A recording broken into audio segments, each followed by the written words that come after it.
자, 오늘 말씀은 하나님이 입혀주신 새 옷이라는 제목으로 은혜를 나누겠습니다.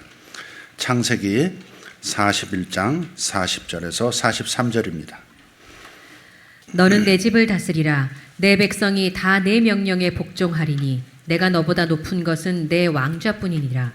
바로가 또 요셉에게 이르되 내가 너를 애굽 온 땅의 총리가 되게 하노라 하고 자기의 인장 반지를 빼어 요셉의 손에 끼우고 그에게 세마포 옷을 입히고 금사슬을 목에 걸고 자기에게 있는 버금수레에 그를 태우매 무리가 그의 앞에서 소리 지르기를 엎드리라 하더라. 바로가 그에게 애굽 전국을 총리로 다스리게 하였더라. 아멘. 채색 옷을 입은 요셉에서 노예의 옷을 입은 요셉, 그리고 죄수의 옷까지 입은 요셉. 이제 오늘 본문에는 드디어 요셉이 애굽의 총리가 되어서 세마포 옷을 입는 내용이 나옵니다. 하나님께서는 요셉에게 이 옷을 입히시려고 지난 13년 동안 그를 훈련하신 겁니다. 요셉이 죄수의 옷을 벗고 세마포 옷을 입게 된 때에는 하나님의 놀라운 섭리가 들어있다는 사실을 발견하셔야 합니다. 술 맡은 관원장에게 걸었던 기대가 무너진 뒤에 요셉은 아무런 소망도 없이 또 2년이라고 하는 세월을 감옥 속에서 보냅니다. 그러던 어느 날 하나님은 애굽의 파라오에게 괴이한 두 개의 꿈을 꾸게 하십니다. 첫 번째 꿈은 그가 나일 강가에 서 있을 때 벌어진 일이었습니다. 살찐 암소 7마리가 나타나요. 그리고 갈대 풀을 뜯고 있는데 갑자기 볼품없고 여윈 또 다른 소 7마리가 나타나더니 먼저 있었던 살찐 소 7마리를 잡아먹는 꿈이었습니다. 1절입니다. 41장 1절. 만 2년 후에 바로가 꿈을 꾼즉 자기가 나일 강가에 서 있는데 보니 아름답고 살진 7 암소가 강가에서 올라와 갈밭에서 뜯어먹고 그 뒤에 또 흉하고 파리한 다른 7 암소가 나일 강가에서 올라와 그 소와 함께 나일 강가에 서 있더니 그 흉하고 파리한 소가 그 아름답고 살진 7 소를 먹은지라. 두 번째 꿈은 줄기 하나에서 7 이삭이 돋아납니다. 그러더니 토실토실 여물어 가는데 그 뒤에 돋아난 7 이삭이 새바람에 말라 비틀어진 쭉정이가 되더니 갑작스럽게 잘 여문 그 7 이삭을 삼켜버리는 꿈이었습니다. 5절입니다. 바로가 곧 깨었다가 다시 잠이 들어 꿈을 꾸니 한 줄기에 무성하고 충실한 7 이삭이 나오고 그 후에 또 가늘고 동풍에 마른 7 이삭이 나오더니 그 가는 7 이삭이 무성하고 충실한 7 이삭을 삼킨지라. 바로가 깬즉 꿈이라. 그러니까 첫 번째 꿈은 목축에 관한 내용이고 두 번째 꿈은 농사와 관련된 내용입니다. 꿈에서 완전히 깨어난 바로는 불안한 마음을 감추지 못합니다. 8절. 아침에 그의 마음이 번민하여 사람을 보내어 애굽의 점술가와 현인들을 모두 불러 그들에게 그의 꿈을 말하였으나 그것을 바로에게 해석하는 자가 없었더라. 고대 사회에서는 이 꿈을 신성하게, 지금보다는 훨씬 신성하게 여겼습니다. 특별히 왕의 꿈은 나라의 운명과 깊은 관계가 있다, 그렇게 믿어서 이를 해석하는 현인들과 점술가들이 왕실에 고용되어 있었습니다. 불안한 마음에 바로가 자기 점술가들과 현인들에게 간밤에 꾸었던 꿈 이야기를 다 해주었지만 이를 해석하는 자가 하나도 없는 겁니다. 그러자 바로의 마음이 더욱 불안하고 초조해졌겠죠. 이때 하나님께서는 술 맡은 관원장, 그동안 잊고 살았던 옥살이를 문득 기억하게 하십니다. 술 맡은 관원장은 비록 고통스러운 시간이었지만 그 감옥 안에서 요셉을 만나 자기 꿈을 해석받은 후에 자신이 사면 복권되었다는 그 사실을 왕에게 그제서야 보고합니다. 9절입니다. 술 맡은 관원장이 바로에게 말하여 이르되 내가 오늘 내 죄를 기억하나이다. 바로께서 종들에게 놓아사 나와 떡 굽는 관원장을 친위대장의 집에 가두셨을 때에 나와 그가 하룻밤에 꿈을 꾼즉 각기 뜻이 있는 꿈이라. 그곳에 친위대장의 종된 히브리 청년이 우리와 함께 있기로 우리가 그에게 말하매 그가 우리의 꿈을 풀되 그 꿈대로 각 사람에게 해석하더니 그 해석한 대로 되어 나는 복직되고 그는 매달렸나이다. 아멘. 이 술 맡은 관원장이 바로에게 오늘 내 죄를 기억하나이다 라고 말하면서 아주 조심스럽게 자신의 옥살이를 하면서 만났던 요셉에 관한 이야기를 들려줍니다. 그리고 그의 말은 고민하고 있던 불안해하던 바로에게 한 줄기 희망처럼 들렸을 겁니다. 41장 14절을 좀 읽겠습니다. 이에 바로가 사람을 보내어 요셉을 부르매 그들이 급히 그를 옥에서 내놓은지라. 요셉이 곧 수염을 깎고 그의 옷을 갈아입고 바로에게 들어가니 바로가 요셉에게 이르되 내가 한 꿈을 꾸었으나 그것을 해석하는 자가 없더니 들은즉 너는 꿈을 들으면 능히 푼다 하더라. 요셉이 바로에게 대답하여 이르되 내가 아니라 하나님께서 바로에게 편안한 대답을 하시리이다. 바로는 즉시 사람을 보내서 보디발 감옥에서 왕궁으로 요셉을 불러들입니다. 그때 왕의 신하들은 이런 죄수의 지저분한 상태로 왕 앞에 세울 수 없기 때문에 요셉이 입고 있던 죄수 옷을 벗기고요. 요셉의 수염을 정리한 다음 새로운 옷을 입혀서 왕에게 데려옵니다. 바로 이때 요셉이 입고 있었던 그 죄수의 옷이 벗겨지는 거예요. 여기서 그동안 요셉이 입고 살았던 죄수복이 벗겨진 이 사실은 이제 그의 앞에 새로운 미래가 펼쳐질 것을 암시하고 있는 겁니다. 아직 세마포 옷은 입지 않았습니다. 그렇지만 요셉 앞에는 새로운 미래가 기다리고 있다는 암시와도 같은 상황입니다. 그래서 제가 가끔 여러분께 제안을 드렸었죠. 여러분에게 새로운 일이 생기기를 원하신다면, 새로운 어떤 축복이 나타나기를 기대하신다면 가셔서 새 옷을 사서 입으세요. 그렇게 말했던 겁니다. 바로는 요셉을 마치 꿈을 잘 해석하는 신비한 인물로 생각했던 것 같습니다. 그래서 요셉을 보자마자 말합니다. 들은즉 너는 꿈을 들으면 능히 푼다 하더라. 이때 요셉은 자신이 아니라 하나님께서 모든 꿈을 해석하신다, 이 사실을 분명하게 말합니다. 자신을 높이는 대신 하나님을 높이며 하나님을 드러냅니다. 우리도 그래야 할 줄 믿습니다. 사실 이런 요셉의 태도는 자칫 잘못하면 바로를 자극할 수도 있는 발언이에요.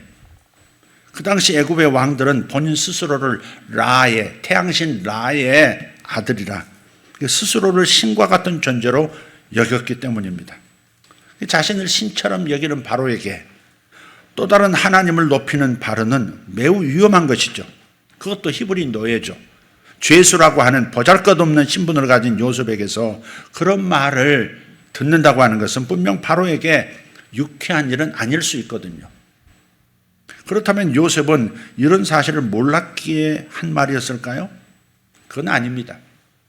요셉은 오랫동안 애굽에서 생활했고요.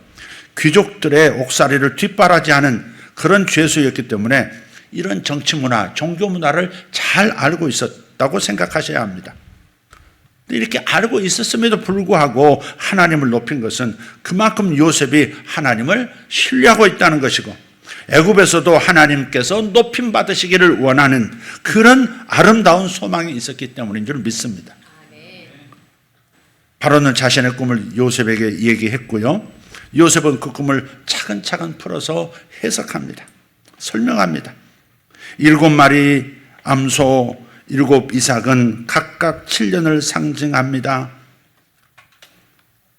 그리고 이어서 꿈이 현실에서 어떻게 나타날지를 풀이해주고 있습니다. 곧 7년 동안 연속해서 풍년이 있을 것이고, 이후에 이어서 흉년이 7년 동안 올 것이다. 그렇게 풀어 해석합니다. 25절입니다. 요셉이 바로에게 아뢰되 바로의 꿈은 하나라. 하나님이 그가 하실 일을 바로에게 보이심이니이다. 일곱 좋은 암소는 7회요 일곱 좋은 이삭도 7회니 그 꿈은 하나라. 그 후에 올라온 파리하고 흉한 7소는 7년이요 동풍에 말라 속이 빈 7이삭도 7해 흉년이니 내가 바로에게 이르기를 하나님이 그가 하실 일을 바로에게 보이신다 함이 이것이라. 온 애굽 땅에 7해 큰 풍년이 있겠고 후에 7해 흉년이 들므로 애굽 땅에 있던 풍년을 다 잊어버리게 되고 이 땅이 그 기근으로 망하리니 후에 든 그 흉년이 너무 심함으로 이전 풍년을 이 땅에서 기억하지 못하게 되리이다. 마지막으로 같은 메시지가 담긴 꿈을 바로께서 2번이나 꾸신 이유는 바로 이 일이 반드시 그리고 속히 일어날 사건이기 때문입니다라는 사실을 강조합니다. 32절. 바로께서 꿈을 2번 겹쳐 꾸신 것은 하나님이 이 일을 정하셨음이라. 하나님이 속히 행하시리니. 요셉은 바로의 꿈을 해석하면서 꿈의 계시가 계시자가 하나님이심을 거듭 강조합니다. 하나님이 그가 하실 일을 바로에게 보이심이니이다. 이 말을 무려 3번을 해요. 23절, 28절, 그리고 32절. 하나님 당신께서 하실 일을 바로 당신에게 보이신 겁니다. 모든 일이 하나님의 계시라, 하나님이 주도하신다라고 강조하는 거예요. 이런 발언은 예구방 바로가 아니라 하나님께서 역사의 주인공이라는 사실, 세계의 흥망성쇠가 하나님의 손에 있다함을 강조하는 거죠. 이렇게 바로에게 꿈을 해석해 준 요셉은 이제 한 걸음 더 나아갑니다.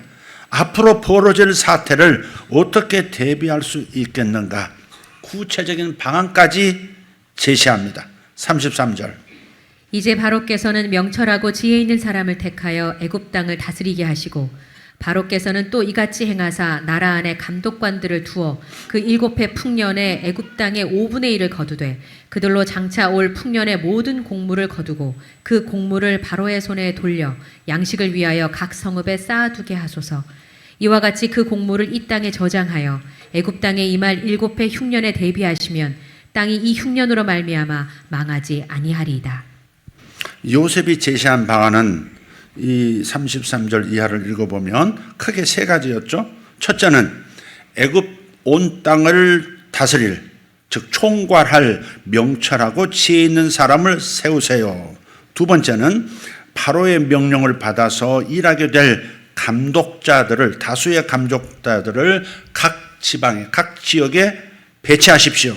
3번째는 7년 풍년의 해에 수확량의 5분의 1을 국가에서 사들여서 각 지역 창고에 보관하도록 하십시오라는 겁니다.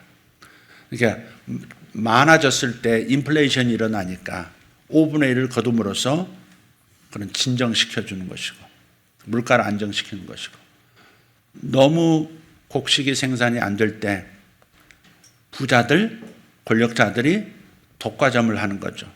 적은 곡식 가지고 비싸게 돈을 수탈하는 것이죠.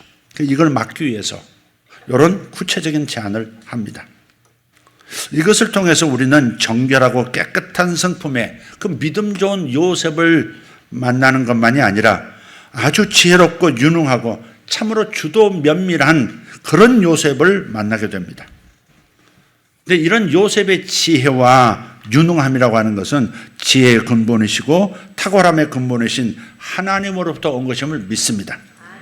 요셉은 언제 식량을 비축해야 하고 언제 다시 풀어야 하는지를 이미 예측했습니다. 이 문제를 어떻게 추진해야 할지도 이미 알고 있었던 것 같아요.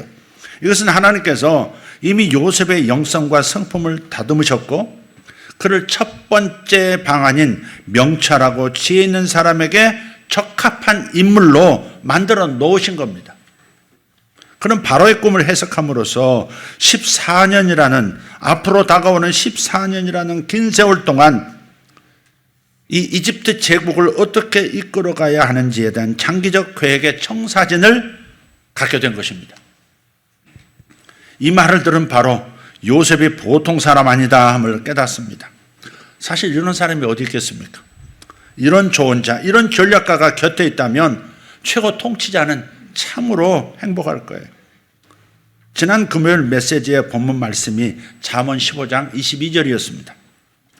킹제임스 번역으로 말씀드리죠. 조언이 없으면 계획들이 실패하되 좋은 자가 많으면 그것들이 굳게 서느니라.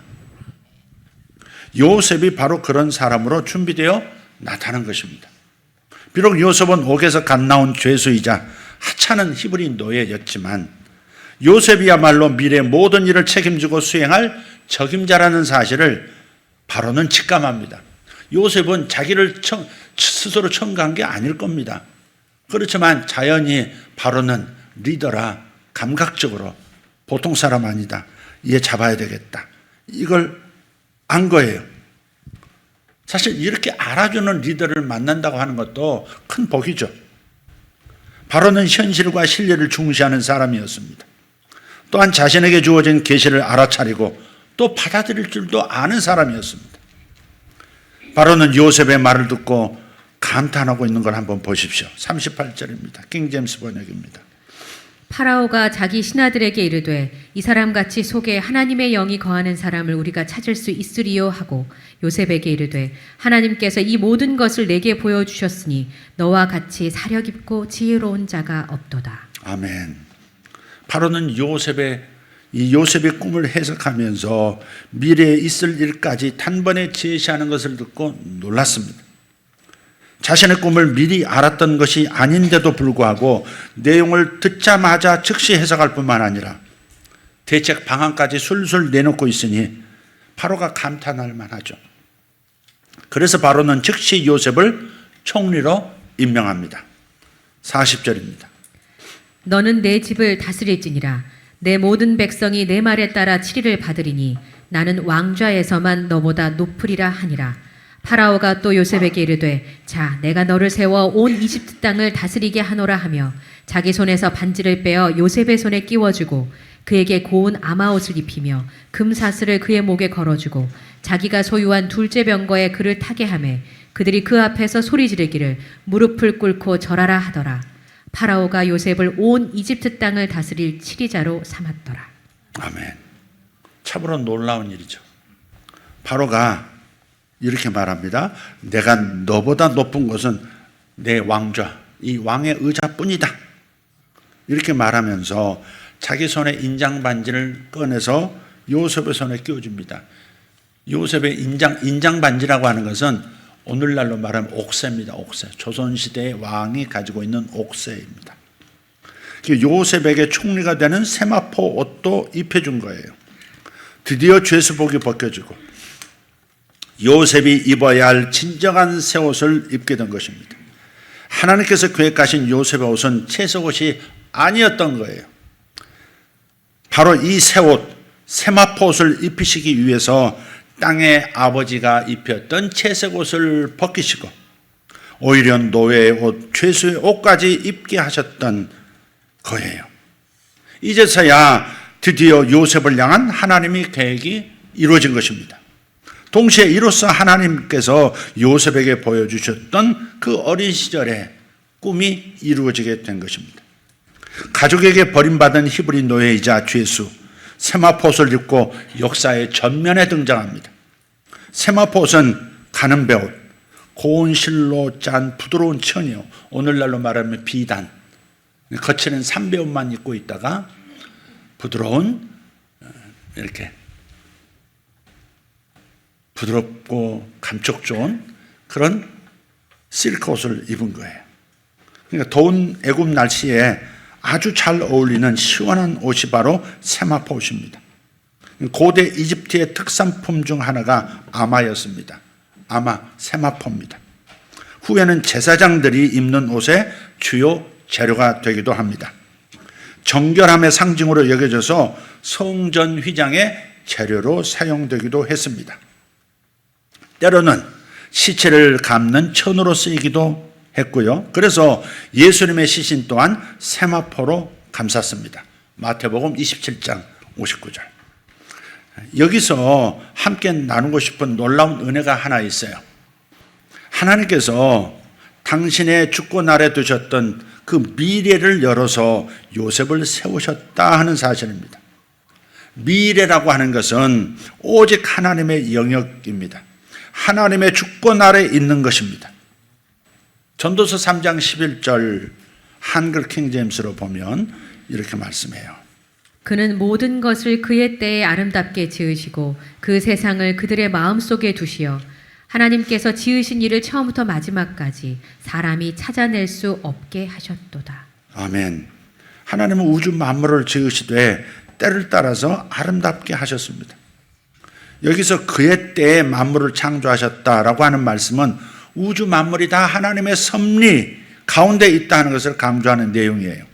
그런데 하나님께서는 미래에 관한 것만큼은 인간이 스스로 알 수 없도록 인간의 머리로는 도저히 알 수 없게 하셨다는 겁니다. 한계를 정하신 거예요. 여기서 처음부터 마지막까지라고 하는 말에는 하나님께게는 시작과 끝이 확정되어 있다. 그런 의미도 내포되어 있습니다. 이미 확정되어 있어요. 따라서 하나님은 당신께서 정하신 그 모든 일의 과정과 결과에 대해서 모두 아시는 겁니다. 그러나 인간은 알 수 없게 하셨어요. 훗날 거듭난 영을 가진 새로운 종족이 나타나게 되면 성령님을 통해서 영의 세계의 일을 알 수 있도록 하신 것을 이제 우리는 알죠. 영의 세계에 들어가면 그곳은 시간의 흐름이 없다는 것을 알게 되고 따라서 과거, 현재, 미래가 완전히 이루어져 있다는 것을 알게 될 거예요. 이미 역사는 확정되었고 우주의 모든 역사가 끝이 났고 다 이루어진 세계임을 영의 세계에 들어가면 알게 되는 거예요. 이것을 양자 물리학에서는 영점장, 이 공간을 영점장이라고 표현해요. 우주의 모든 지식이 저장된 영역, 모든 우주 역사가 완성되어 있기 때문에 이 영점장을 접할 수만 있다면 이 지식을 갖게 된다고도 주장합니다. 그런데 지금 요셉이 해석한 내용이 무엇입니까? 모든 미래에 관한 거예요. 과거도 아니고 현재도 아니에요. 미래에 해당하는 일입니다. 바로 곁에 있던 점술과 현인들이 바로의 꿈을 제대로 해석하지 못한 이유가 바로 여기 있는 거예요. 미래에게는 저들에게는 닫혀있는 영역이거든요. 또한 꿈을 꾼 당사자인 바로가 당시 가장 큰 문명국의 왕으로서 모든 권력과 부와 정보를 다 소유하고 있었지만 미래에 관하여서만큼은 아는 바가 하나도 없는 겁니다. 미래는 오직 하나님의 주권 아래 있기 때문인 줄 믿습니다. 그런데 하나님께서는 요셉을 애굽의 총리로 세우시기 위해서 과감하게 당신만 아시는 그 미래를 열어 보여주신 거예요. 요셉으로 하여금 애굽에 닥칠 미래를 볼 수 있게 하고 요셉에게 그런 능력이 있다는 것을 발견한 바로는 요셉을 곧바로 총리로 세운 것입니다. 참으로 놀라운 은혜가 아닐 수 없습니다. 하나님은 종말을 사는 우리에게도 이러한 놀라운 은혜를 이미 약속해 주셨어요. 요셉처럼 살아갈 수 있는 그런 은혜가 우리에게 있음을 밝혀주셨어요. 요엘서 2장 28절 그 후에 내가 내 영을 모든 육체 위에 부으리라. 그러면 너희 아들들과 너희 딸들이 예언할 것이요 너희 노인들은 꿈들을 꿀 것이며 너희 청년들은 환상을 보리라. 아멘. 여러분 성령 받으시기를 바랍니다. 이미 성령은 여러분 안에 계시지만 구원받은 여러분 안에 계시지만 성령 세례는 못 받은 분들이 많으세요. 특히 남자들. 그래서 성령 세례 받으시고 방언기도 하실 수 있도록 빨리 하셔야 합니다. 머리 좋은 거 자랑할 때 아닙니다. 세상의 신분 자랑할 것도 아니고요. 하나님 앞에서는 영의 세계를 접촉할 수 있는 이 방언의 세계를 경험할 수 있는 이 사람들이 더 유능한 사람들인 거예요. 그러니까 빨리 성령 받으셔야, 성령 세례 받으셔야 돼요. 성령 받은 사람들은 언제나 가슴이 뜨겁습니다. 그들에게는 미래가 있어요. 그래서 성령 받은 사람들은 늙은이가 됐든 젊은이가 됐든 꿈을 꾸고 환상을 볼 것이라고 말씀하고 있는 거예요. 여기서 말하는 꿈과 환상은 곧 미래의 일을 말하는 겁니다. 꿈과 환상은 미래에 속한 거예요. 예언에 속한 거예요. 과감하게 미래를 열어서 요셉을 세워주신 그 하나님, 신약시대 이후로 성령을 받은 자들에게 미래의 꿈을 품고 살게 하시는 겁니다. 그러므로 그리스도인은 미래를 품고 사는 사람들이다 라고 정의할 수 있어요. 그리스도인들은 나이가 많거나 적거나 남자나 여자나 가진 자나 못 가진 자나 상관없이 성령 안에 있는 사람들은 미래를 품고 사는 사람들입니다. 부분적으로 미래를 알게 되어 있습니다. 혹 길이 보이지 않아서 혼란한 삶을 살고 계시는 분은 없습니까? 그렇다면 먼저 미래의 꿈을 찾아보십시오. 왜냐? 우리에게는 미래가 열려있기 때문에 그렇습니다. 사방이 꽁꽁 막혀있던 감옥에서 그 요셉을 꺼내시기 위해서 하나님은 미래를 열지 않으셨습니까? 그런데 한 가지 기억해야 할 사실은 하나님께서 미래를 여시기까지 오랜 시간이 필요했다는 것입니다. 사실 하나님에게 필요한 게 아니라 하나님이 선택한 그 사람이 오랜 준비 기간이 필요했던 것이죠. 요셉에게는 13년이라는 세월이 필요했습니다. 그래서 사람마다 그 기간은 다를 수 있지만 하나님은 그들을 위해서 미래를 미리 준비해 놓으셨습니다. 아멘. 하나님은 지금도 우리의 미래를 준비하고 계십니다. 때가 되면 하나님이 반드시 미래를 열어서 여러분을, 그대를 요셉처럼 세우실 겁니다. 그렇기 때문에 어떤 상황 속에서도 실망하지 말고 좌절하지 말고 묵묵히 주어진 상황 속에서 순종하면서 나아가시기를 축복합니다. 자, 그래서 마지막으로 뒷글에 나온 이야기의 일부를 다시 한번 읽으면서 마치도록 하겠습니다. 휘둘리지 마라. 목표가 있는 사람은 휘둘리지 않는다. 비교하지 마라. 자기만의 길을 가는 사람은 비교하지 않는다. 서두르지 마라. 길게 내다보는 사람은 서두르지 않는다. 날아다니는 새는 벽을 뚫지 못한다. 소리 없는 벌레가 벽을 뚫는다. 마보 심리, 내달리는 말은 심리밖에 못 가지만 우보 말리, 뚜벅뚜벅 걷는 소는 말리를 간다. 소리 없는 벌레처럼 뚜벅뚜벅 걷는 소처럼 서두르지 말고 멈추지도 말고 휘둘리지도 말고. 아멘. 기도하겠습니다. 마지막이 멋있다고 생각했는데 어떠십니까? 동사 없이 휘둘리지 말고 끝을 맺지 않고 딱 끊는 거 멋있지 않습니까? 다른 동네 가서 이렇게 말하면 박수 치는데 기도하겠습니다. 주여 감사합니다. 하나님께서 본래케 가셨던 요셉이 입어야 할 옷, 아비도 입히고 싶었던 수준의 옷이 있었고 세상이 요셉을 조롱하면서 입히고 싶어 했던 옷도 있었고, 그러나 하나님께서 입혀주시고 싶었던 그 새 옷, 드디어 오늘 새 옷을 입은 요셉을 발견합니다. 인생의 전면에, 역사의 전면에 등장하게 된 요셉 이야기, 결코 요셉에게서 끝나기를 원치 아니하시기에 요엘서 2장의 말씀을 통해서 말세, 마지막 때 내 영을 부어서 가득해진, 내 영으로 가득해진 그들이 환상을 보고 꿈을 꾸고 또 예언의 영에 들어가면서 미래를 품고 사는 그리스도인들이 되도록 만들어 주신 줄 믿습니다. 아버지, 부지런히 성령님과 교통하게 하시고 성령이 주신 언어, 새로운 언어를 통해서 기도하는 자들 되게 하시고 세상에 취해서 하나님과의 관계에서 멀어져가는 어리석은 인생들 없도록, 그리하여 하나님의 마음을 시원하게 만들어드리는 어여쁜 주님의 성도, 주님의 어린 양, 주님의 신부들이 되도록 역사하여 주시옵소서. 살아계신 우리 구주 예수 그리스도의 이름으로 기도합니다.